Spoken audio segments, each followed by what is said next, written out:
Comenzar justo con eso, darle la bienvenida, estimado doctor Barrera, gracias por atender a esta entrevista. Eh, ¿Qué pasa con esta disputa en la ciudad de Quito? ¿Cómo se juegan los intereses políticos, económicos, locales? O sea, yo quisiera partir de ahí, porque la administración de una ciudad evidencia una correlación de fuerzas en una ciudad.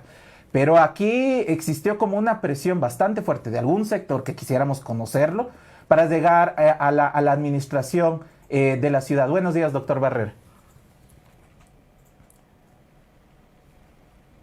Buenos días, Jorge, Génesis, un gusto. Muchas gracias por la invitación y no quiero desaprovechar la oportunidad para felicitar y alentar en el trabajo que ustedes hacen. Me parece que este Muchísimas gran gracias. desafío de construir espacios de comunicación alternativa, deliberativa, es absolutamente importante. Eh, digamos, la situación con la que finalmente se encuentra en este momento la ciudad es una situación compleja que difícilmente puede resolverse solo desde una perspectiva de análisis. Hay, por un lado, vamos a decir así, una dimensión más jurídica, institucional, que en este momento tengo la impresión de que prácticamente está resuelta. El COTAD y los procesos participativos establecen un procedimiento de remoción. Yo quiero insistir en el hecho de que ese procedimiento de remoción no es activado desde el Consejo, ni desde las instancias, ni desde los partidos, sino desde organizaciones ciudadanas, en este caso el Frente de Profesionales y algunos colectivos, que son los que fundamentalmente activan y desarrollan ese proceso de remoción. Ese proceso de remoción tiene como escenario, en primer lugar, el Consejo, y finalmente tiene una ratificación del contencioso electoral respecto de ese procedimiento. En paralelo, el doctor Yunda lo que genera es una serie de procedimientos de orden judicial sobre los cuales tiene derecho, digamos, pero que han tenido ya el desenlace. Tengo la impresión de que ese nivel de crisis, digamos, judicial y de crisis incluso de gestión del aparato público, de alguna manera termina en estos días con la asunción, digamos, de un vicealcalde. Coincido que ese es un nivel del análisis, pero estoy completamente de acuerdo con lo que ustedes han planteado. Esos temas de legalidad no resuelven los problemas de legitimidad, ¿ya? Y no resuelven de ninguna manera y automáticamente los problemas de cuál va a ser la política pública de la ciudad. No resuelven, esos están intactos. De hecho, yo he dicho varias veces, hay gente que no le gusta que diga esto, yo no creo que haya nada que celebrar, peor todavía, digamos, lógicas a veces clasistas o racistas, pero también debo ser enfático en el sentido de que ha sido una gestión y una administración muy débil, yo diría impresentable en algunas cosas. No pueden haber cambiado tantas veces de gerente, ida y vuelta, etcétera, etcétera. Entonces, esto es una dimensión, pero de ahí a suponer que mañana, ¿no es cierto?, se reconstruye una legitimidad, esto no es así. De hecho, el alcalde que ahora es electo, digamos, ni más ni menos que fue concejal del propio señor Yunda, ¿no? Entonces, digamos, a lo mejor la gente que ahora está haciendo esos vivas, hace un tiempo hacía otros vivas. Y el bloque de concejales que de alguna manera empuja la destitución fue el bloque de concejales con el cual inicialmente el señor Yunda hizo mayoría. No sé si está claro. Entonces, aquí que nadie asuma y cante victoria, ¿no es cierto? Hay un proceso en el plano jurídico establecido, pero hay unos problemas de legitimidad y todavía hay una fuerte incertidumbre sobre la política pública concreta. Doctor Barrera, pero regreso a la pregunta inicial. Si bien hay un descontento ciudadano generalizado, podría evaluarse, establecer, no sé, términos de medición que nos ratifiquen cuál es el nivel del descontento ciudadano, pero esto no es de este momento. Recordemos el descontento ciudadano con el exalcalde Rodas. Aquí hay operadores políticos. Lo que yo quisiera aclarar es que finalmente se suma la acción ciudadana, que es legítima y que está ahí contemplada en la legislación, pero hay una operación política que logra en la historia reciente de la ciudad algo que no se había realizado, que es que un alcalde sea destituido y que asuma otra persona ese puesto de administración política. Mi pregunta iba enfocada a eso. ¿Cómo usted ve la correlación de fuerzas en la ciudad y los intereses que siempre los va a existir, siempre los ha habido, sobre la cuestión justa, por ejemplo, el uso del suelo, el tema de las obras, el tema justo también de cómo se viabiliza el modelo de ciudad hacia la política pública. ¿Cómo está nuevamente esa correlación de fuerzas en la ciudad? Sí, yo creo que la pregunta, Jorge Génesis, es clave. Esa es la pregunta de fondo. Digamos, cómo se gestiona finalmente la correlación de fuerzas. Pero me parecía importante hacer la puntualización porque hay una estructura jurídica institucional, digamos, hay, ¿no? Es decir, es así. Y las propias fuerzas progresistas, digamos, debemos tomar nota sobre eso.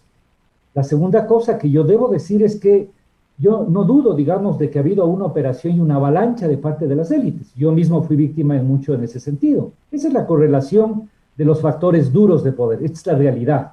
En alguna entrevista comparaba, digamos, esto con el modelo de Guayaquil. Es decir, en Guayaquil hay un alineamiento absoluto de sectores empresariales, partidos políticos dominantes, medios de comunicación e institucionalidad. Entonces ahí no hay margen siquiera para que hayan estos resquicios de participación. Aquí la situación es diferente. ¿Qué creo yo? Digamos, yo creo que una buena parte de la propia gestión política, digamos, de la política pública del gobierno, de este último gobierno de Yunda, Jorge, no nos engañemos, no necesariamente corresponde a unos contenidos de política progresista. Estamos en eso clarísimos, digamos. Buena parte, por ejemplo, de este uso terrible y de estos escándalos respecto del uso del suelo, han tenido absoluta continuidad entre la gestión de Rodas y la gestión de Yunda en la parte inicial. Seamos clarísimos, no nos engañemos. O sea, lo que quiero decir es que esta idea, ¿no es cierto?, de probablemente un origen más humilde y una condición, etcétera, no necesariamente es una garantía para tener una política pública progresista. No sé si está claro. Es decir, aquí no es un problema, vamos a decir así, del origen. Le puedo asegurar además, y ustedes son medios de comunicación alternativa, que con toda seguridad en términos de condición económica, con toda seguridad el alcalde de Yunda tendrá bastante más patrimonio que a lo mejor todos los que estamos viendo este programa en este momento. No sé si está claro, es decir, no, estos son elementos importantes que hay que tener. La discusión que hay, por ejemplo, respecto de la gestión del metro, durante toda la primera gestión del exalcalde Yunda, está orientada básicamente a un modelo que lo que intenta es concesionar e ir a una alianza público-privada.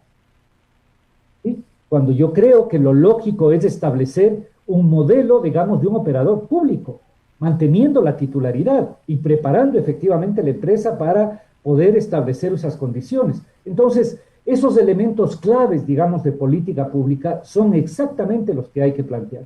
Y yo coincido plenamente que lo que tenemos de fondo en el caso de Quito es una profunda desconfianza de las élites y una profunda, digamos, actitud de las élites de impedir la generación de una representación política autónoma.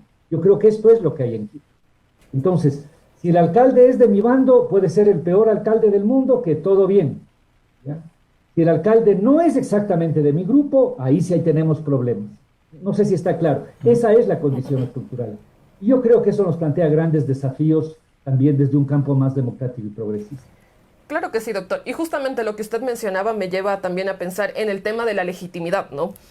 Claro, ¿cuál ha sido el accionar del Consejo frente a todo este tema de la alcaldía, ¿no? Porque, claro, se ha tenido algunos argumentos que no precisamente vienen a resolver el asunto de fondo, ¿no? Porque hasta el momento todo ha sido más presión política, tanto lo dice Yunda, lo dicen incluso las otras personas procesadas, pero ¿cuál ha sido la postura, digamos, cuál ha sido el aporte que ha tenido el Consejo en este sentido? Porque, claro, la remoción de Yunda se da gracias a una iniciativa ciudadana, entonces, ¿para qué tenemos un Consejo? ¿Cuál sería el rol de este Consejo frente a actuaciones, por ejemplo, como la del alcalde, que ha sido hasta cierto punto mediada? Digamos, hay gente que la apoya, otras personas que tampoco, que no están de acuerdo de ninguna manera. No, yo estoy de acuerdo y yo coincido plenamente y lo he dicho claramente, aquí hay un problema muy fuerte de legitimidad.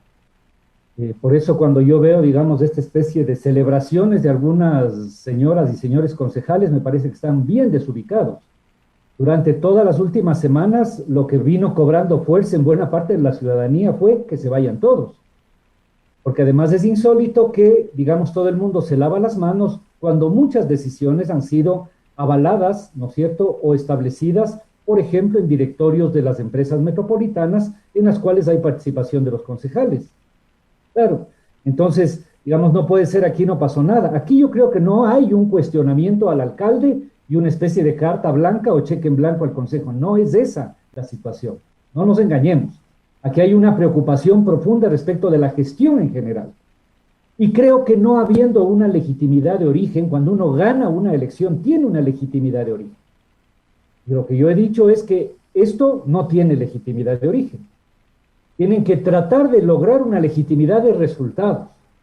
Y entonces la misma inquietud que todo el mundo tiene, si en 2 o 3 meses no se comienzan a resolver los problemas, no tengo ninguna duda que el malestar ciudadano será igual o peor. ¿No? Igual o peor.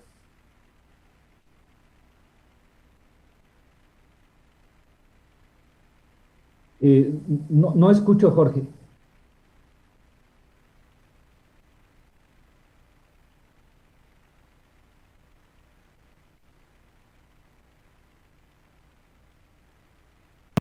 Vamos a observar ahí, de acuerdo. Decía, ayer veía una entrevista con nuestros colegas de Plan B que usted ratificaba por el tiempo y también por las condiciones de no haber ingresado en la administración de la alcaldía con un plan, porque si bien estaba como parte de los concejales del señor Yunda, el señor Guarderas, usted lo calificaba como una alcaldía de transición por los tiempos, se vendrán luego elecciones y demás. La pregunta es, ¿transición a qué? Porque, y acá hacer la reflexión, se habló de un periodo, y quizás no tiene la misma dimensión, pero en el discurso político se lo utilizó cuando el señor Lenín Moreno hizo un viraje de su proyecto político y las élites económicas y políticas hablaban de una transición y no existió una responsabilidad frente a varios de los factores de la administración del gobierno central, hablando justo de planificación de país. Ahora, tenemos suficiente tiempo para que se puedan rever algunas acciones en la política local, pero se va a hablar de un periodo de transición. ¿Transición a qué será lo que nos debe esta actual alcaldía del señor Guarderas? Sí, yo creo que es muy acertado lo que usted plantea y vale la pena establecer los términos y las condiciones. Digamos, en esa disputa de los sentidos, a veces la idea es que una transición es transición hacia una lógica de derecha y hacia consolidar efectivamente un cambio de correlación. Ese no es el sentido con el que yo estoy planteando las cosas de ninguna manera, digamos, y aprovecho para decir, digamos, cuando claramente el gobierno de Moreno adquirió, digamos, una orientación absolutamente subordinada al capital, etcétera, muchas de las personas que aspiramos a que se pueda enmendar errores y mantener un proyecto, terminamos yéndonos. Esta es la realidad, ¿no es cierto? Yo me refiero al hecho fundamental de que en este momento este gobierno local tiene 22 meses de gestión. Pero las elecciones me parece que son en febrero. Entonces, los 3 o 4, 2 o 3 meses desde la elección a la transición, ya prácticamente tienes un alcalde electo, ese sí va a ser electo.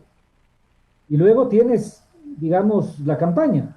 En blanco y negro estamos hablando de un periodo desde hoy hasta diciembre del próximo año. Estamos hablando de 18 meses, de una cosa así. Resulta obvio, resulta indispensable que no se plantee, digamos, un gran proyecto de enormes transformaciones en un periodo de 1 año y medio. Entonces creo que debe ser una agenda de gobiernos, yo he utilizado la palabra una agenda de mínimos, de mínimos. Y he dicho que esos mínimos deben ser seguir preocupándose y mantener lo que se haga en términos de enfrentar la pandemia. Yo tengo la impresión de que a veces la presión del gran capital, ¿no es cierto? Y a veces también esta idea de falsa seguridad, tenemos todavía un porcentaje de vacunación un poquito superior al 10%, y tenemos la variante Delta. Y estamos ahora vacunando básicamente a estructuras formales de la sociedad, universidades, empresas. El problema de fondo tenemos en los sectores más pobres, en el comercio informal, en los sectores de los mercados, en los barrios periféricos. Ese nivel de operación, de presencia local y territorial, básicamente debe tenerlo el municipio. Entonces, cuidado con mañana cantar victoria y decir, no, ya estamos, porque podemos vivir otra vez una tragedia. Entonces, esta debe ser una prioridad. Es una prioridad. Una segunda prioridad que he planteado es, mire, lo que ha ocurrido en este tiempo es muy fuerte desde el punto de vista de la profundización de las desigualdades. Porque una es la realidad de quienes tienen la suerte de tener una conexión de internet, una casa y probablemente un sueldo. Esa no es la realidad del 60% de la población. Entonces ahí necesitamos reactivar a través de líneas de crédito, de apoyos, a través de lógicas inclusive, como por ejemplo esta noción que hay de un bono o esta idea que se ha discutido en otros países, digamos, de una especie de salario de emergencia, orientado fundamentalmente a los más pobres. El trabajo con adultos mayores, con niños, digamos, tiene el municipio. Entonces, no solo un plan de salud, sino un plan de protección social y económica. Porque a veces se piensa que el plan de protección social es no cobrar impuestos a los que más tienen. Yo no estoy de acuerdo con eso. La política de la pandemia en este país ha sido una de las más regresivas del mundo. Aquí al gran patrimonio no se le ha quitado un centavo. Hasta en los Estados Unidos y en Europa se discute el tema de imponer un impuesto extraordinario a las grandes fortunas y aquí eso no se ha tocado. Hay el tema del metro, del sistema integrado. Esta es una agenda de 6, 7 puntos. A eso me refiero básicamente como una agenda de mínimo.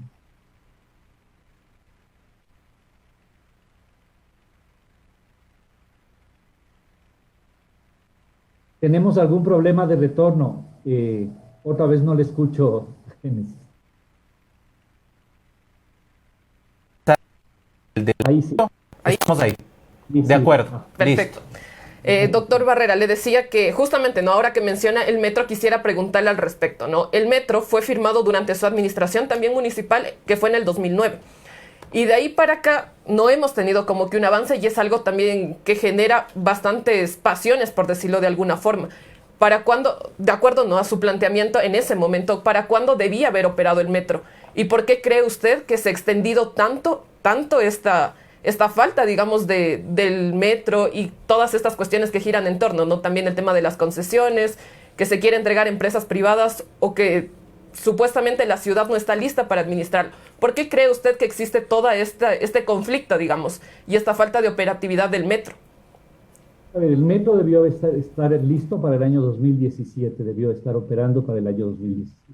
Ese es el plan, ¿cierto? El proceso constructivo propiamente comenzó en el año 2012 con la fase 1 y yo llegué hasta ahí, digamos, en el diseño, estudios, implementación, lograr el financiamiento, etcétera. Una vez que tuvimos los resultados electorales, yo por delicadeza, digamos, permití que sea la administración de Rodas la que asuma la contratación de la fase 2. Él se demoró 1 año y medio en contratar y firmar eso, y prácticamente 2 años en comenzar la fase 2. Y esa fase estuvo definida para 36 meses, ¿ya? El contrato establece ese tiempo en la construcción de la fase 2. Entonces, en la propia administración anterior, se hicieron inauguraciones y preinauguraciones. Ustedes recordarán, ya se cortó la cinta, ya se le subió al presidente, etcétera. La gente pensaba que ya estaba funcionando. Y de eso han pasado ya 3 años. Y durante estos 2 últimos años igual, ¿no es cierto? Que ya viene el metro, que vamos a hacer la cultura canina del metro y toda esta historia. Y resulta que ni antes ni ahora se preocuparon por quién iba a operar el metro. ¿Les puede imaginar? Digamos, tener una obra de esa magnitud y no plantearse la operación, no plantearse la necesaria integración con el resto de corredores. Para que el metro tenga función óptima, tiene que conectar un corredor desde Labrador hasta Calderón y Carapungo. Tiene que conectar el sistema de buses que organice todos los circuitos este-oeste para que pueda llegar a Pambachupa, a Las Casas, al Camal Metropolitano, a todo lado, digamos, de tal manera que efectivamente funcione ese sistema. Eso no se ha hecho. Es increíble, no se ha hecho. De hecho, se han tomado decisiones contrarias. Rodas extendió la concesión del corredor central norte, del de la prensa, durante 10 años más sin conectarle al metro. Y con todo respeto a lo que hizo el señor Yunda, no es un cuestionamiento personal, pero quien gerenciaba estaba totalmente vinculado básicamente a los buses. Entonces resulta que el metro tenía que adaptarse al sistema de buses y no al revés. No sé si me explico. Entonces, estas son las razones. Yo creo que el proyecto de metro, porque mire, a veces yo he escuchado un montón de cosas, ¿no? Cuando se hace una gran vía para autos privados o un túnel o lo que sea, la gente aplaude. ¿A quién le va a servir el metro y el sistema de transporte público? A los niños, a los jóvenes, a los universitarios, a la gente más pobre, al adulto mayor. Eso es, digamos, un sistema de transporte público, hacerlo con dignidad para la gente más pobre.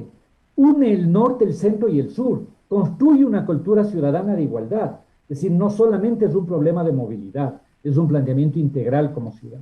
Claro, y para cerrar, doctor Barrera, justo en este programa a veces hablamos de innegociables en tanto a el avance de derechos en diferentes espacios. Estamos hablando de la ciudad, quizá a veces se le establece, ¿no es cierto?, a la función de la política pública de la ciudad con los servicios y con la eficiencia de los servicios y con que podamos tener un estado de bienestar aparente en la ciudad, pero las inequidades continúan ahí y claro, el acceso que pueda tener la población a esos servicios que finalmente son derechos, estamos hablando del tema de la salud en la ciudad, estamos hablando del espacio público, de la cultura, en fin, de varios temas.